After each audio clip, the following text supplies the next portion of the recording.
14 months. It's about that. It's like just over a year. I don't know, when there's sort of an absence of exciting things going on, like people latch onto stuff quickly, so, you know, I mean, like, that's the reason why the Claxons, who have actually been together for 3 months less than we have, that's why they're doing so well, you know. So, I mean, you know, it's a short time, but I think we deserve it. It's understandable. It varies, I mean, like, you know, most of the songs we all sit together in the studio and write the music, and then like I'll either have some lyrics ready or write them to the music. But like, you know, there was a song, on the last song on the album called A Train Roars that me and Josh just like kind of programmed a drum machine in the studio and wrote over the top of that. So like, I don't know, it varies really.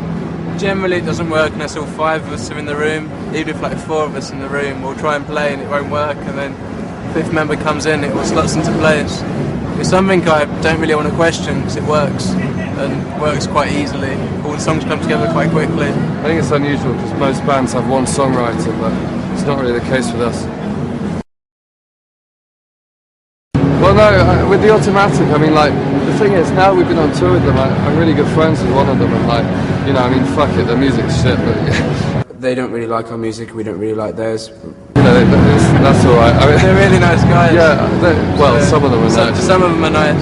I mean, like, with regard to arguments, it's always the case that someone says something and, you know, we don't even give a shit, so we don't say anything back, and that's the way it works, you know, like, I'm just not really interested in band feuds because we don't really see ourselves as kind of, you know, part of that. But yeah, I mean, the thing is though, you can't really measure this against other festivals because it's just like, you know, an all-encompassing, you know, it takes over a whole city, and no other festival does that, you know, so like, yeah, it's bigger, but I mean, it's so big that you're not even aware of like what's going on. You know? You can't see the wood for the trees almost when you're here. Yeah. I honestly can't see this tree here. Well, we haven't even been here 24 hours yet, but I mean, yeah, it's cool. Like, I think the coming days are going to be good. I think it's lots of influences that overlap each other.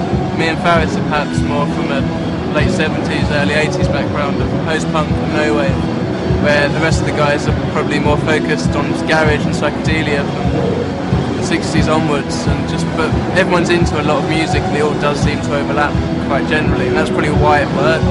I think we're all really big music fans, and like, you know, the kind of, we all have the desire to search out music as opposed to just being like, you know, happy with what we're immediately presented with. So, I mean, yeah, we're just all real kind of music lovers. Well, at the moment, like, from new bands, I really like the Black Lips. I think they're really good. I'm really into a band from London called These New Puritans, These New Puritans. They're just starting out, they're amazing. And a band from Japan called Optron, who are a bit like Lightning Bolt, but instead of a guitar, they have someone's turned a strip light into a theremin. They're absolutely insane. Got one of their CDs while I was out in Japan. They're brilliant.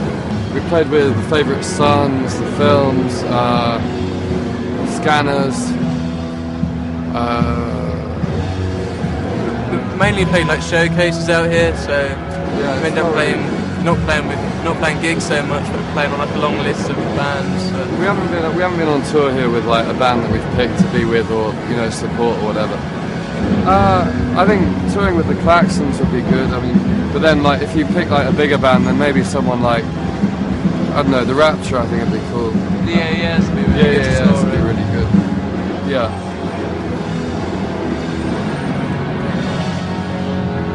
It's coming out in May. It's coming out, I think, May 14th or 15th. Well, the thing is, I mean, we never really got a chance to actually sit down and write songs for any period of time until the album sessions. So, you know, when we actually did get the chance, it was like, you know, you experiment with the studio environment, which is so different from playing live. And yeah, we're really happy with it. It's been very well received back in England. Yeah, it's had some good press. I mean, like, we can't really complain. We've had like the best reviews we could have asked for, you know. Well, I mean, I think it's ready. I mean, it's sort of like, it's kind of, you can't really judge that unless unless they were in a strong enough position. But you know, someone like Hillary Clinton, for example, is well respected enough, I think, to take on that role. Although it'd be a bit weird after, obviously, Bill being. But yeah, I mean, a black president, I'm not so sure. That'd be kind of strange. You always see Morgan Freeman in that capacity in films. Maybe if someone like him were to come along. But yeah, currently not a black president. They should really worry more about the president's ability of being the president rather than if they're a girl or they're black. It seems a bit silly. If it was going to be a black actor as the president, would you feel more comfortable with someone who's Yeah, come on, you trust him. You just trust him. Him or Samuel L. Jackson, you just know they're going to. They've got integrity.